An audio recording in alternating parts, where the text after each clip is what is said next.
Hello, Jim Howard. I'm in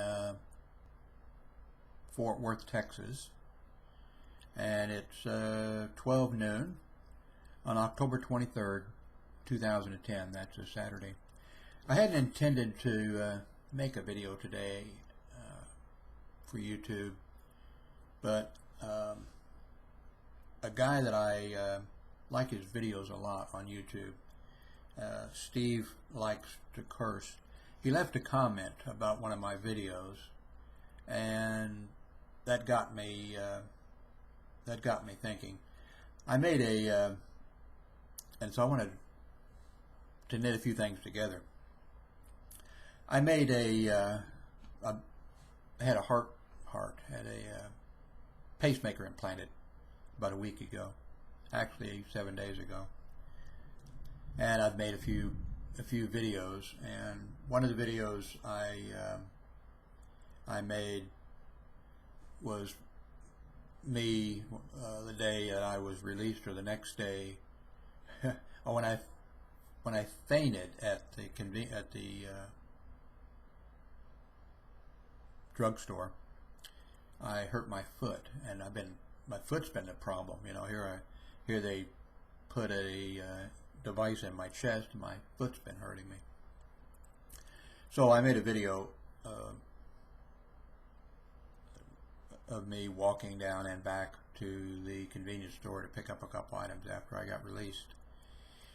And in the video, one of the things I said, I aimed a camera at some doves or pigeons, and in the video I said, please tell me those are not vultures. Had a lady, real nice lady, who left a comment on the YouTube video and said, "Oh, I cried when I heard you say that. It was so sad."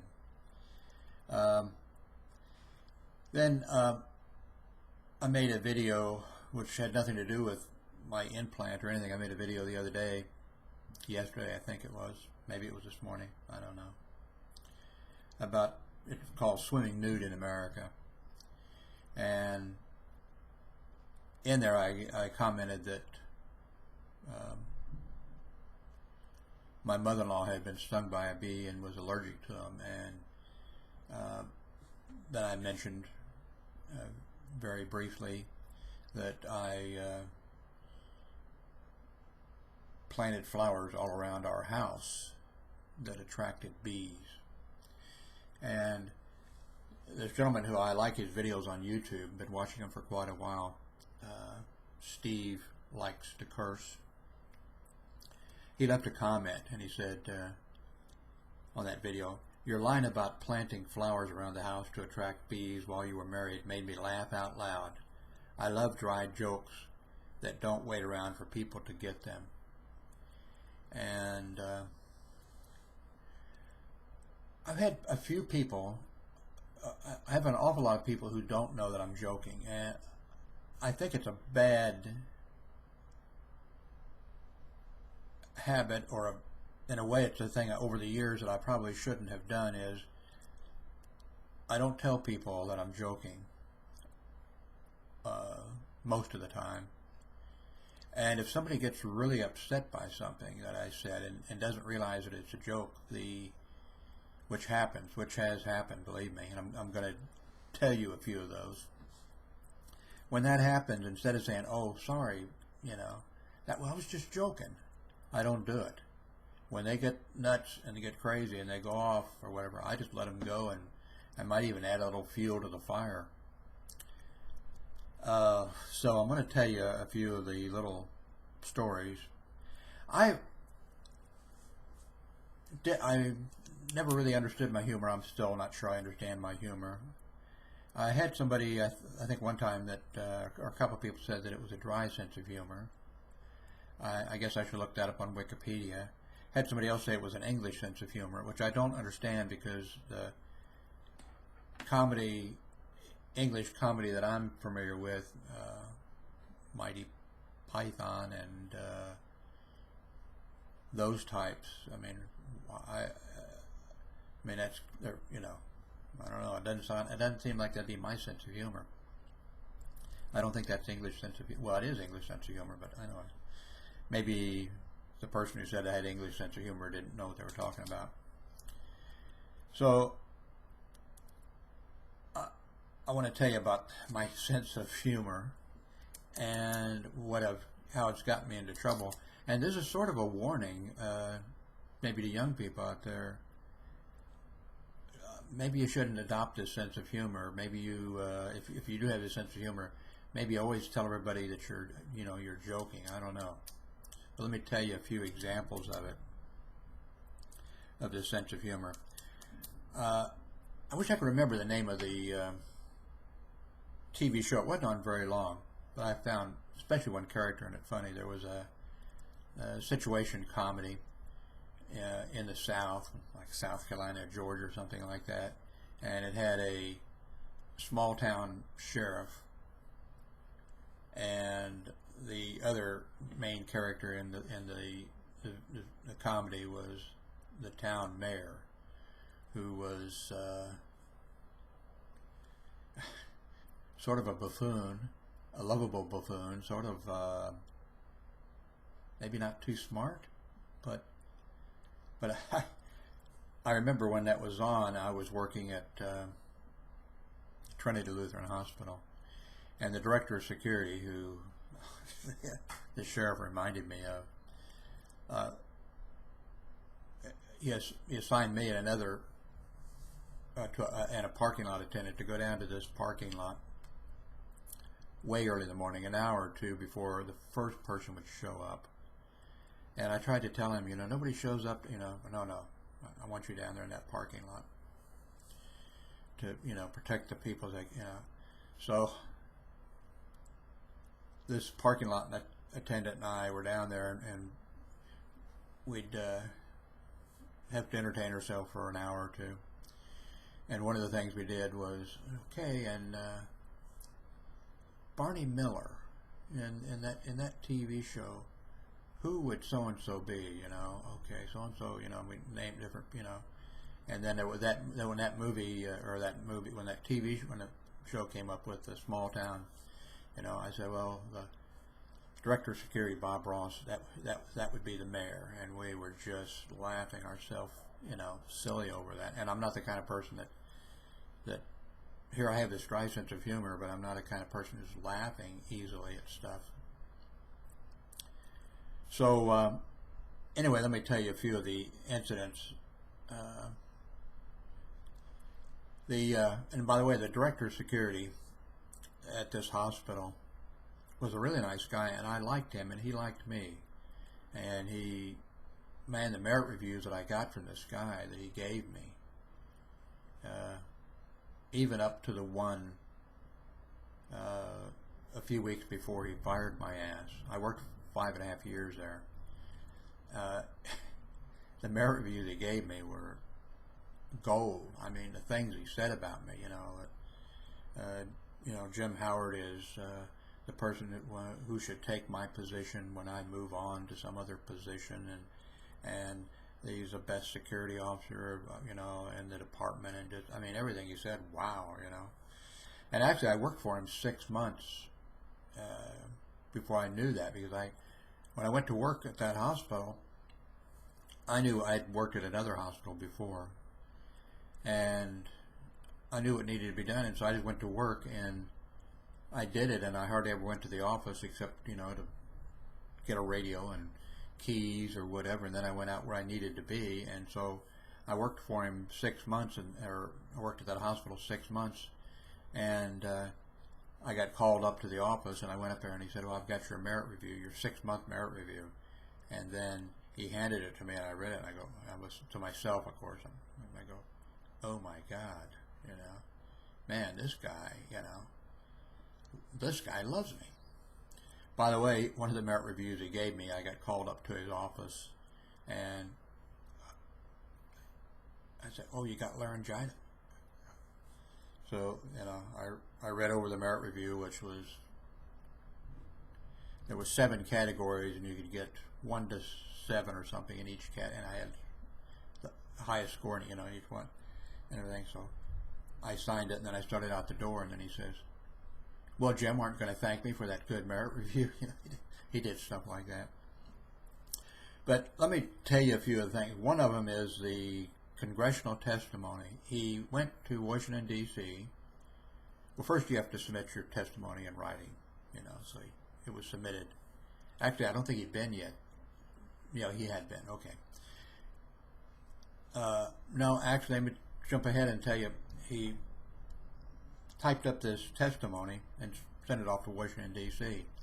So I was getting ready to go home, and Mr. Ross said, oh, Jim, the secretary to the Congressional Committee got my testimony that I typed up. You have to submit it in writing before. And I was standing here. He was talking to me. I was at the door of his secretary's office, and there was the lieutenant shared that office. And he said, Director of Security, he said, the secretary to the committee called me, and he told me that this was the best testimony he had ever seen, and whatever. So I said to him, Mr. Ross, there isn't anybody that has to tell us what kind of a person you are. We know, all of us know exactly what kind of a person you are. And then I walked away, barely able to keep from falling down on the floor laughing. And the director, Mr. Ross, turned to the secretary and the lieutenant in the office and said, see, Jim knows the kind of person that I am. And then he went to his office. Well, the next day when I came into work, I come up and go to work, and there's the secretary in the office, and there's the lieutenant sitting next to her, and they go, when they see me, oh my God, how in the world we kept from not fall. Oh man, it was so funny when he was saying, but, and by the way, I think I may have already said it, that he really was a very intelligent man, the Director of Security, very intelligent. Not just because he gave me such outstanding merit reviews, but he was very brilliant. And when it came to paperwork, he was fantastic. He wrote thick papers, came up with ideas, but he had no idea. He could not handle people. And he was a retired colonel from the United States Army. He retired on a disability. But, he was a colonel from the United States Army, and he didn't know how to handle a private. He didn't know how to deal with those kind of issues. But if you wanted him, I'm sure, to draw up a war plan, it'd have been the best damn war plan that you ever saw. But if he had to send a patrol out or a squad out, oh man, he'd have fucked it up big time. They'd end up shooting him or something. So he goes to Washington, D.C., and he gives his testimony before Congress, and he was testifying as a hospital director of security. There was a man there who was testifying who was director of security at a nuclear power plant, and there was somebody else testifying. So there were three of them there, and the press were there, and he was before a congressional committee. And so he gives his testimony, and then he comes back, and then it's printed in the Congressional Register or whatever, and he had a copy of it. Jim, you've got to read my testimony before the Congressional Committee. I said, please, I got stuff I got to do, Mr. Ross, please. No, you got to read it. I said, no, please, you got to read it. Okay, I'll read it. So I go back around the corner down to my office, or the security officer's office, and I read his testimony. Now, I knew Bob Ross, and I really liked him.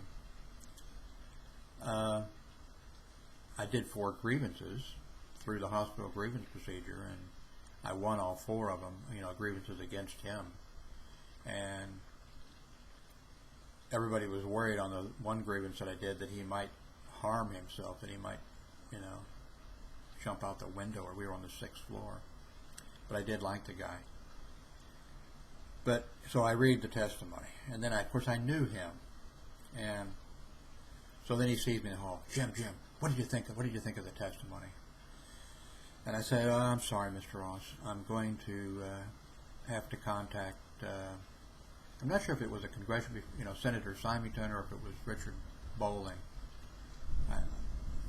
I'm not sure which one, whether it was a House or a Senate committee. I said, I'm sorry, but I'm going to have to contact Senator Symington and recommend that they charge you with perjury before a congressional committee because of your statement in here. And then I read it to him, and he went fucking ballistic. I don't give a you go. I just went screaming down the hall, which I did that to him a few times. I don't know why. What is said in the testimony that he gave,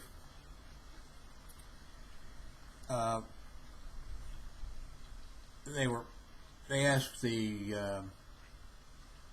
director of security at the nuclear power plant, what type of firearms training do your people have to have?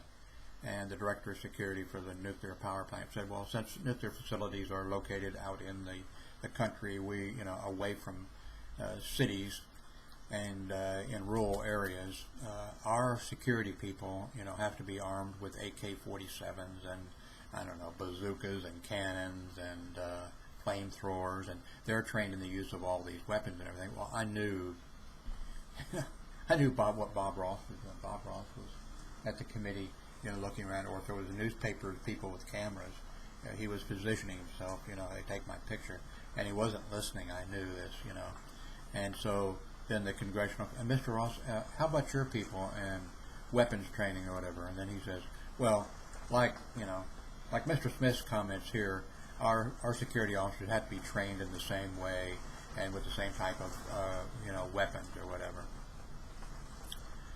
So that made he went screaming down the hallway. Oh my God, I've used 17 minutes. And let me see if I can squeeze one in real quick, but I've got a ton of these things. Okay, I was working day shift. Day shift. I was working day shift. And when I come into work to relieve the midnight shift, they were kind of agitators. They said, the supervisor said, Nelson Rockefeller from New York called, and he needs to come here and do an inspection of the hospital. And I said, Nelson Rockefeller, the man who used to be governor of New York? Yeah, that's him. He wants to come here and do an inspection of the hospital. And the supervisor says, I wrote this memo. I'm going to stick it underneath Mr. Ross's door, saying that this guy wants approval to come and do the inspection here. And I said, oh, wait a minute. I don't think we can have any Republican coming here doing an inspection of this place. I don't know. A Republican, Nelson Rockefeller. I don't think we want him in here. And of course, the midnight shift supervisor. Well, Jim, you don't have anything to do with it. I said, well, wait a minute. Let me see that memo. He said, I'm going to stick this memo underneath it. I said, let me see the memo. I said, well, Nelson Rockefeller. So I wrote on it, Nelson Rockefeller. I don't care for his politics, but Mr. Ross, I approve of his visit. Now, of course, I wasn't even at this point. I wasn't even a supervisor. I don't think. I might have been day shift supervisor. I don't know, but anyway. And I signed it, and the midnight shift sergeant, Jim, I'm going to put that on. I'm going to slide it under. You want to change it? I said, no, put it under his door. So he goes down, slides it under his door, and he comes back. And he says, oh, Jim, by the way, it's Nelson Rockefeller. Honestly, it's Nelson Rockefeller, but the guy's an insurance adjuster of some sort. And he said, I put that underneath the door. He said, I could try to get it. I said, no, that's fine, leave it. So this was, I came on duty. No, I wasn't a supervisor at this point because that's when I had to go down to this parking lot. I was there real early in the morning. I had to go down to this parking lot and wait for an hour or two before the first employees even started showing up. So I was down there, and so then after the employees start coming in and all that type of stuff, then it's time for me to leave the parking lot and come back to the hospital. So I come back to the hospital and I take this back elevator up, and I come up, and just as I get off of the elevator on the 6th floor, as I'm getting off, the director of security didn't see me, but he passed me, and on the corner was his secretary's office and the lieutenant's office. Next to it was our security officer's office, and his office was way down the hall and around the corner. So he came by, so he didn't see me, so I see him going by, and I walk into the security officer's office to fill out a little paperwork and to start doing the stuff that I got to do, and I hear him at the door to the secretary's office. God damn it to hell! Jim Howard has no authority. He has no authority to approve or disapprove any goddamn thing. That son of a bitch, what in the hell makes him think he has the authority to approve anything? And then he turns and walks back, and then he looks into the office where I am.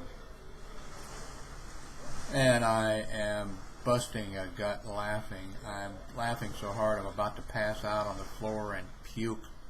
And he sees me, and I thought, oh shit, this is not good.